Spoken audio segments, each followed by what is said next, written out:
was an era of swing, of high-button shoes, of streetcars and horses, and of grisly murder. Who was the victim? Who was the murderer? Could science solve a 50-year-old mystery? Enter the world of forensic science, the science of crime, where a suspect's guilt or innocence can hang on a single piece of evidence.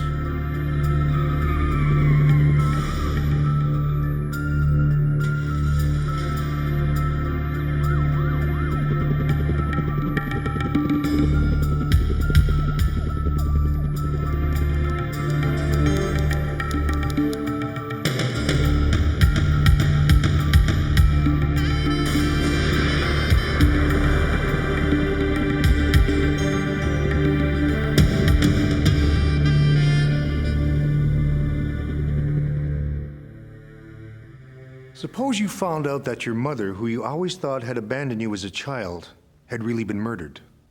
Exhibit A, a human skull. It started at a Toronto landmark, Danforth Motors, an auto dealership since 1949.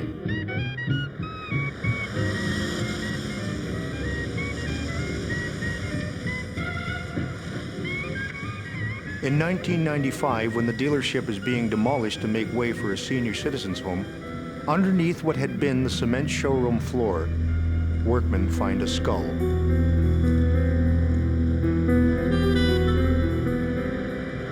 The workmen call police, who arrive to secure the site. The crucial question: who lay buried underneath the showroom floor? Police send for Professor Jerry Melby, a specialist in skeletal remains. By the time I got there, a great deal of the skeleton had been disturbed.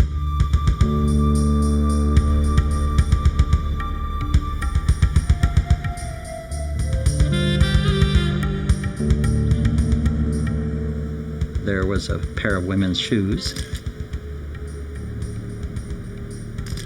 and there was hair.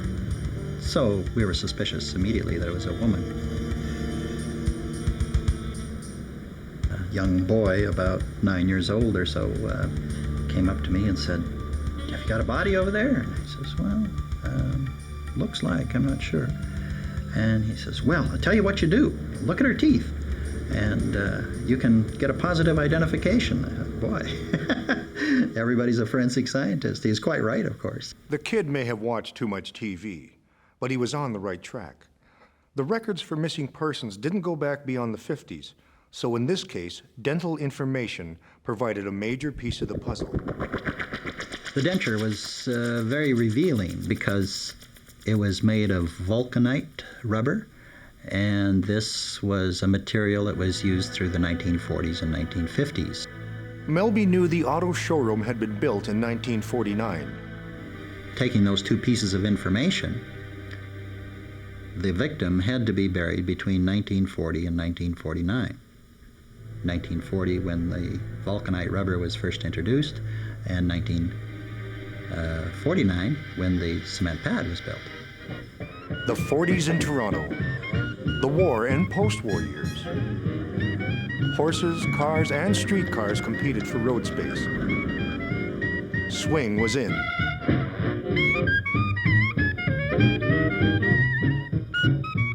Back then, Danforth Avenue was on Toronto's outskirts, a decidedly working-class neighborhood. These days, Danforth Avenue is a Greek area on the cusp of gentrification. Remnants of that era still exist in the houses, the old bus depot, and even the local tavern. Because the bones had been found on Danforth Avenue, the press dubbed her the Danforth Lady. The more Melby examined the bones, the more he was hooked by the mystery. Out of the 206 bones that comprise the human body, Melby collected 114. Having decided gender, which was easy, He tried to determine age, which is more difficult with adults. We change more slowly as adults, and some of us age a little bit more quickly. His guesstimate, she was between 20 and 40. Stature? Usually that's easy, just measuring one of the long bones and applying mathematical formulas. But with the Danforth lady, the best the anthropologist could say was 5 foot 2 inches to 5 foot 8 inches, which he admitted could encompass an enormous percentage of the female population. Then there was a question of race. Race, that's the most difficult question. There's not much difference in humans when we're looking under the skin. But from the statistical probability in the area, Melby guessed she was probably Caucasian. The question was, had this been the burial site of an old homestead or even a cemetery? To Melby, the irregularity of the burial suggested a secret, makeshift grave. That suggested right there that I was dealing with someone that had dug a clandestine grave. This fit perfectly with Melby's most startling discovery. The Danforth lady had been murdered. There was a number of wounds on the skull that were reminiscent of a hammer, or at least a blunt instrument very similar to a hammer. There were 7 blows to the skull, blows that had penetrated the skull. Multiple blows like this strongly suggest that there's a great deal of rage involved on the part of the perpetrator. The whole picture was a red-headed woman between 20 and 40, between 5 foot 2 inches and 5 foot 8 inches, with a vulcanite dental plate, who had been murdered between the years 1940 and 1949. While investigators pursued the leads they got from the public, researchers combed through newspaper reports of the day, compiling lists of missing women. As lead after lead fell through, the prime candidate became Edith Parks, a 25-year-old stenographer. Edith Parks came from a notorious family. In one of Toronto's most sensational trials of the 1930s, her father was convicted of intentionally drowning her 2-year-old brother.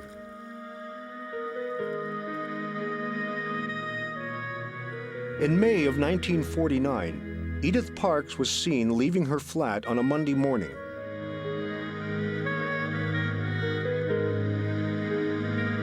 She never arrived at work and was never heard from again. Interest in Edith's disappearance grew when police learned that she had an upper dental plate just like the Danforth lady. Scientists thought they might be able to determine the Danforth lady's identity from the DNA in her teeth. If investigators could locate some of Edith's relatives and get their samples of DNA, they might be able to confirm that the Danforth lady was Edith Parks. The search surpassed investigators' expectations. They found several of Edith's relatives. They also found Edith, alive and well, living in upstate New York. If only they could get a picture of the Danforth lady's face. Melby knew there was one lab in the world which could take a skull and turn it into a computer-assisted photograph. Luckily, that lab was only a half-hour drive from his office.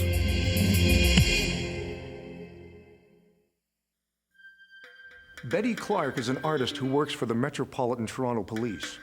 Over the years, she has had incredible success tracking down criminals and missing children with the aid of a special program called the Computer Assisted Recovery Enhancement System. Using the computer program, Betty Clark can take a photograph of a missing person and predict what he or she will look like aged several years. But this time, there is no photograph, no eyewitness description.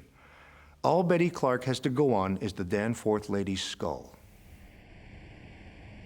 The first step was to study photos of the skull from every angle.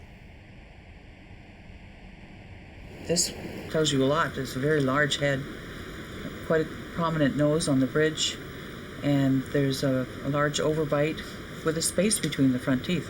So right away we have really good description without even constructing the face. She enlarged the photos so she could see the details of the bones. And then I will do an overlay and then proceed with a drawing. The drawing is to establish to myself what the features of this person will be. And once I have a satisfactory image, then I can do research and find the actual photographic parts that I will replace as a composite. Then she scans the image into the computer and replaces each feature with those taken from her photo files, sometimes using details from 3 or 4 photos to create just the right cheek or the right hairstyle. The first thing I always start with are the eyes. They're the soul to the body. I always consider the nose one of the most important features of the face. It really makes the character. But there's so little information left on the skeleton to tell you what the nose might have looked like that I either make it too small, or I make it too large, or too wide, or too narrow. And when we've had proof back as to what that person really looked like, if there's one feature that's always been incorrect, it's the nose. She had a large gap in her teeth. Plus, from 40 years ago, I'll reconstruct this face, but with no makeup, because there wasn't a lot of use of makeup in those days. I asked a friend in the office about hairstyles, and she was able to come in with photographs of her family's pictures from 40 years ago, and that greatly enhanced the composite while I was working on it, because the hairstyle makes a big difference.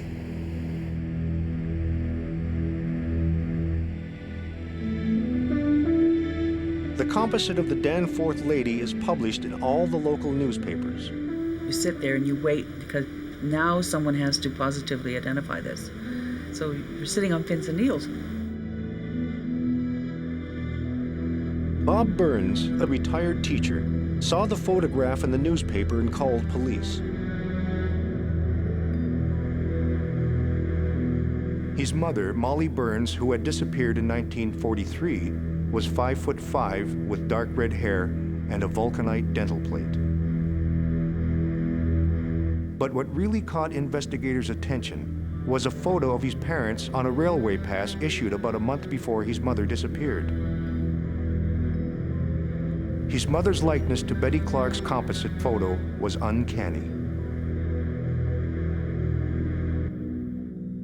The Burns family home was only about 10 blocks from the site where the bones had been found.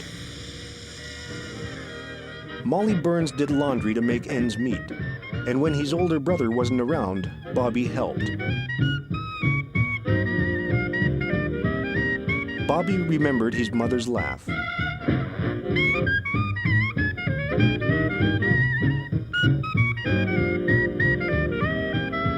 And how she loved to dance.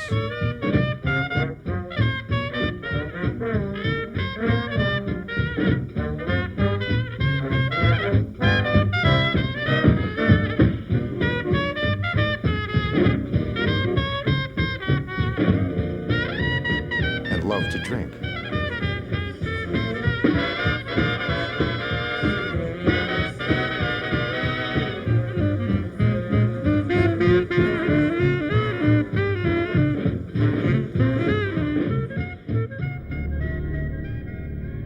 Bobby was 10 when his father told him one morning his mother had left and wasn't coming back. He never said why. Was Molly Burns really the Danforth lady? Bob and his brother were asked to give blood samples so that their DNA could be compared with that of the Danforth ladies. Even if the DNA confirmed the Danforth lady's identity, there was still the compelling question of murder. Talk about your cold trail. This one was 50 years old. But investigators were now determined to solve the mystery. Police told Bob the DNA results could take from 4 to 6 weeks to process. Scientists first tried to extract DNA from one of the Danforth lady's molar teeth. This is usually the very best, because The pulp chamber of the tooth is completely surrounded by enamel, and that enamel is the hardest substance in the human body, so there's very little chance of contamination. The result came up negative. So we took a sample out of the thigh bone, the marrow cavity, scraped that and sent that to the CFS. No luck. The Danforth lady was stubbornly holding on to her mystery. All DNA degrades, all DNA breaks down. So in a very old specimen, such as the Iceman, such as the bones from the Romanov grave, such as DNA from mummies from 2,000 years ago, all of the genomic or nuclear DNA from those ancient specimens will be gone. It will have disappeared. This is what had happened with the Danforth lady. But luckily, there's another type of DNA. Nuclear DNA, the one commonly used, is taken from both parents' lineage. But what is called mitochondrial DNA is only taken from the mother's side.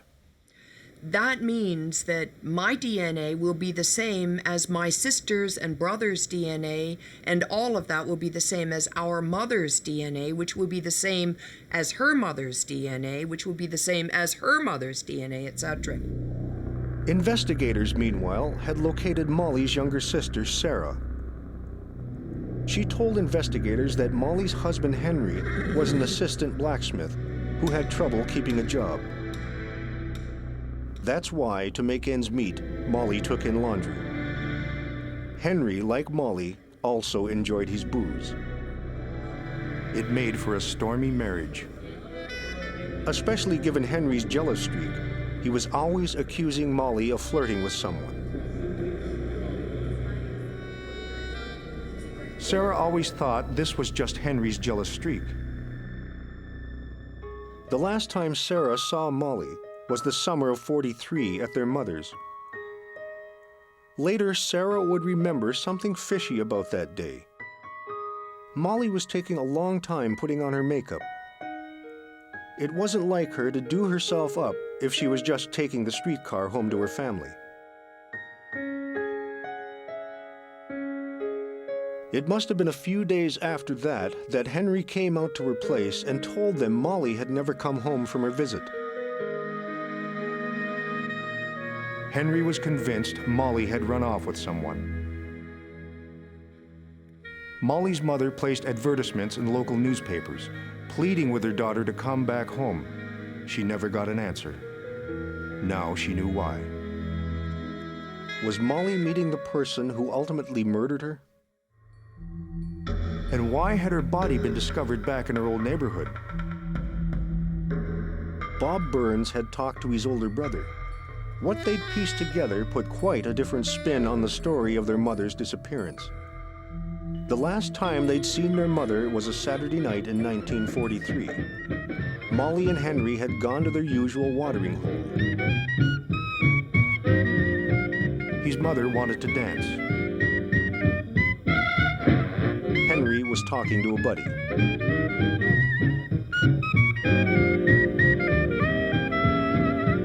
So his mother found another partner.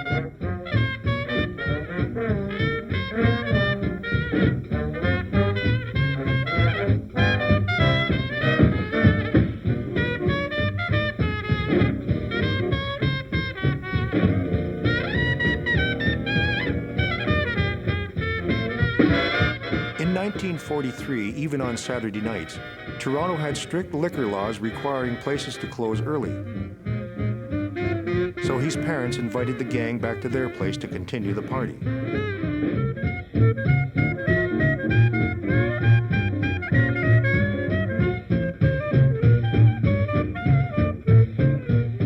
At some point during the party, Henry went looking for Molly.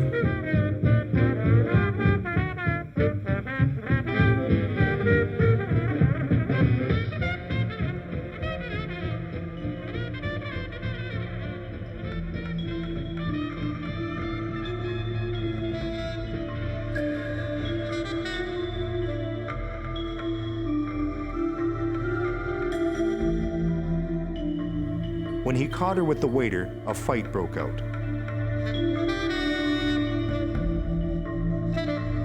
Afterwards, his parents had a major row.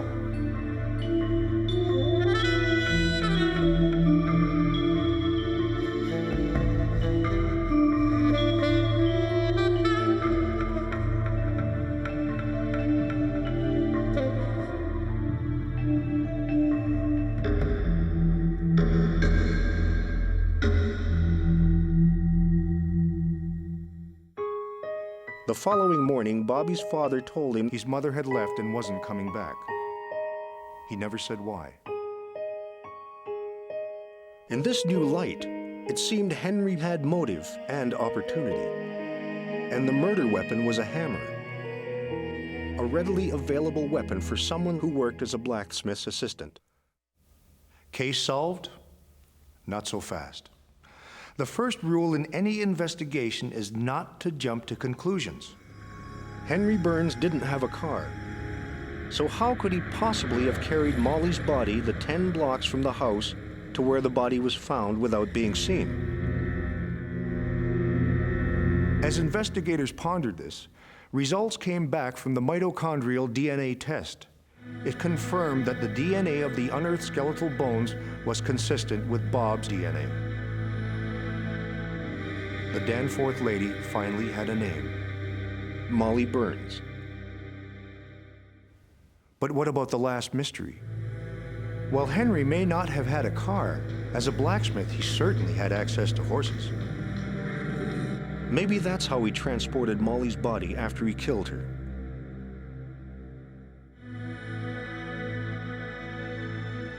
For 50 years, Bob had believed his mother had abandoned him.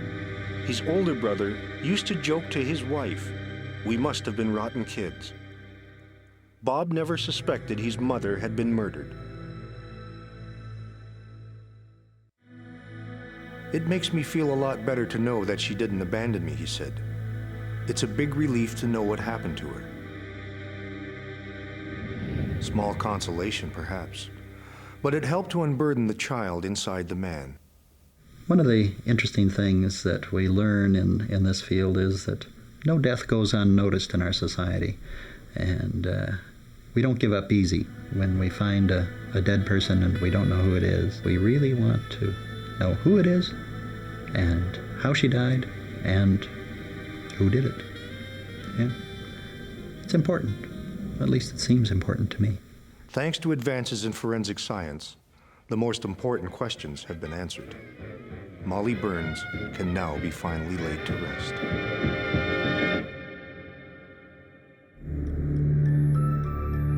The stories on Exhibit A are based on actual cases.